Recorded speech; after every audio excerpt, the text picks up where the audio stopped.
everyone, it's Vlad from Hook and Cook, and today we've got a nice one.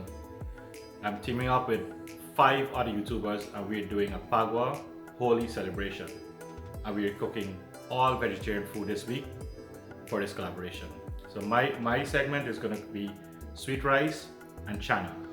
So sweet rice is very similar to rice pudding, but we did some little twist to it to our version. And also our chickpeas, which is also known as garbanzo beans or channa.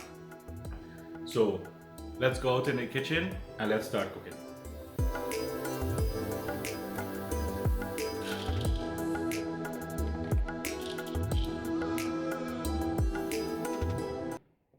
So now it's time to cook the channa. If you have a pressure cooker, it's easier to do this. Also, you can use canned chickpeas and this would eliminate the process of having to cook this channa. So to boil this is just very simple with water and salt until it's tender.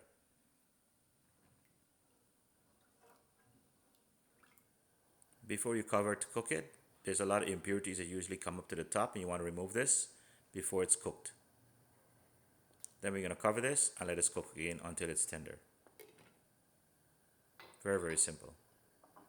We're going to go ahead and get our mango peeled and start cooking this too. This is going to be a spicy mango and it's a very simple dish. It goes very well with channa and it's prepared very simple. Here we have water with the cut up mango. I'm going to add some garlic and some pepper. We're also going to add about 1 or 2 tablespoons of sugar and some salt to taste. You can adjust both of these to your soothing and liking. Then we're going to let this cook slow and low whilst our channa is cooking also. And this is a very, very spicy, sour additive to our channa. So let's get started with the cooking of the channa. So we can add some oil to the pan. You know, let coat the entire bottom of the pan so the channa doesn't stick to the edge. And we have very simple ingredient. We have some onion, pepper, garlic, and that's what we're gonna add first. We're gonna saute this around and let the onion break down, get nice and caramelized, a little bit light brown, and then we're gonna add our channa and our other ingredients. You can also add different beans to this too, and that makes it nice and delicious. So that's our scallion, and I'm using some cilantro. And this, of course, is one of the main ingredients. It's roasted Geera or cumin that's been grounded. You can make this yourself, or I bought a pre-packaged. It's available in most West Indian store. And that's our channa. So let's make sure this doesn't get burnt, but just keep tossing it around. And then we can add our channa directly to this. And here's our mango sour. It's finished. Take a look at this. It's not too watery. It's not too thick. Just the right way. This will go just delicious on top of that channa. You can add this to a variety of different things. Palauri, dal puri. Let's not get carried away with all the extra delicacy. We're going to go ahead and add our channa in a few minutes. I'm just going to open up some of these peppers so it gets flavors right through the channa.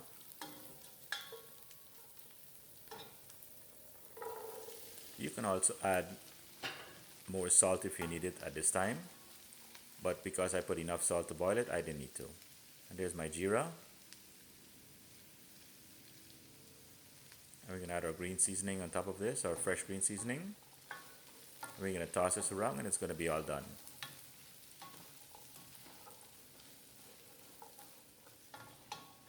Some people usually add a little bit of butter to this now, but it wasn't necessary for us. And these fresh green herbs gives an extra level of flavor.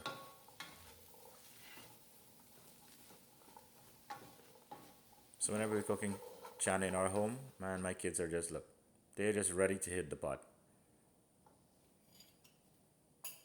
That's daddy little helper. And of course she wants some mango sour too.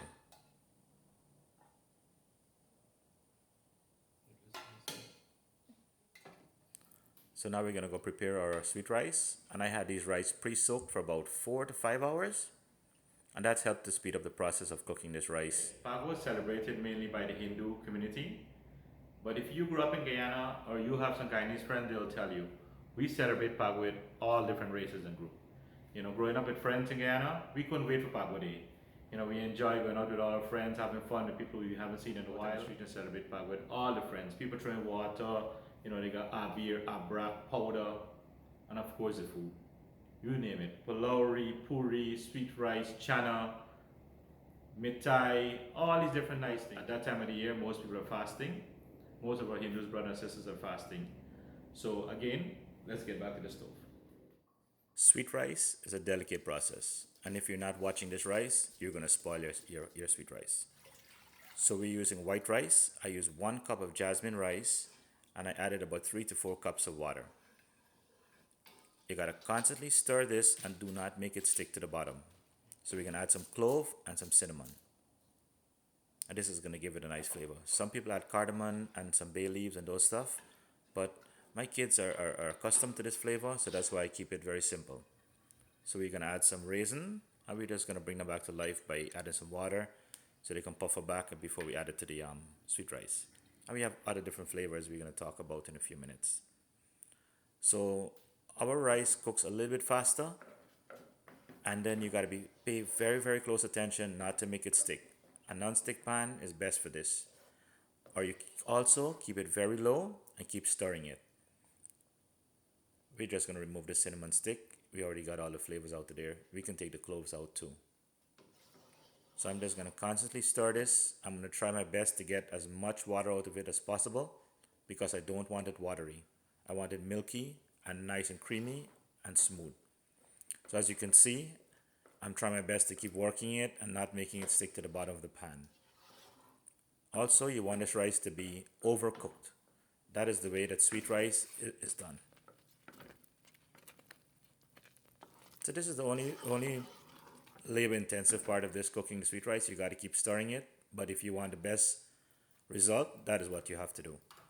So I'm gonna add 2 cans of evaporated milk, 1 can of condensed milk, and I'm gonna add a can of table cream to this.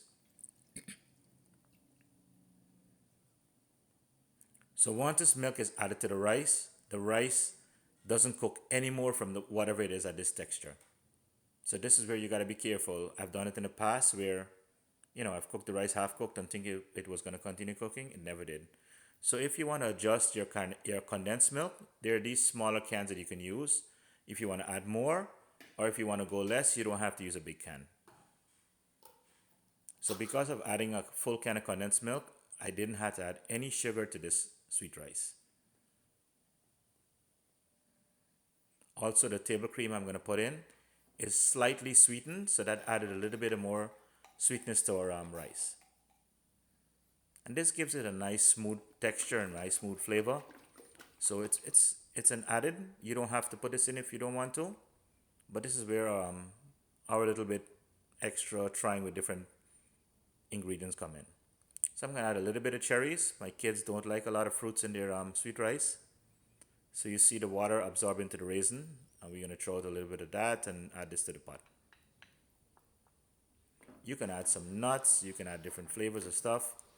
You can even add this peanut butter. You can add 1 spoon of peanut butter to this, and it gives it a nice, rich, nutty flavor. You can use any one, creamy or crunchy, doesn't matter. And we can add a little bit of pure vanilla extract, and this gives it a nice, nice flavor. And of course, we have to add some grated nutmeg. You can also add some of this to the finished product just before eating. Nice, nice flavor. We love nutmeg. So now I'm going to continue cooking this on very, very low heat, but I'm going to stay turning it all the time. I do not want my sweet rice to burn now, because milk burns really, really fast on the bottom of pot. So very, very low, and just keep turning and turning and turning. We're going to cook it on a little bit more, and we're done. And there's our channa and our mango and our sweet rice. And this is part of our sweet and savory collaboration for Holi and Phagwah.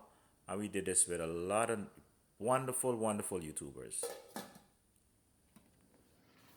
Hey, if you guys haven't checked out any of my fellow friends and YouTubers who are in this collaboration together, please do go ahead and show them some love. You know, Cooking at Ashley the first day, then there was Nikki's Kitchen, then we had Rocky, and then yesterday we had Caribbean Duck, and then tomorrow we're gonna have Charmin. Hey, and this was a lovely intro that was put together by Caribbean Duck. It was really, really touching. You know, he spent a lot of time on this video, and it shows the rapport everyone is having in this big collaboration. I'm very, very excited. I'm honored to be part of this.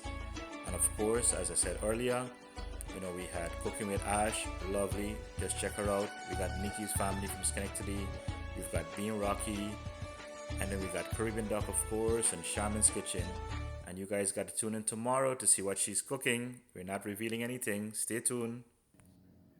So here's our finished product for our sweet and savory collaboration. We've got our sweet rice, we've got our chana, we've got our mango sour with lots of pepper. And I do hope you guys give our recipes a try. And also drop us some comments, let us know what you think. You know, what do you guys enjoy during this time of Phagwah? You know, at the time of the year.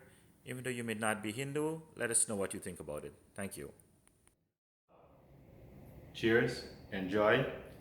I'm gonna go sit at the pier and enjoy some of this channel later too with my nice fishing. Thanks for watching.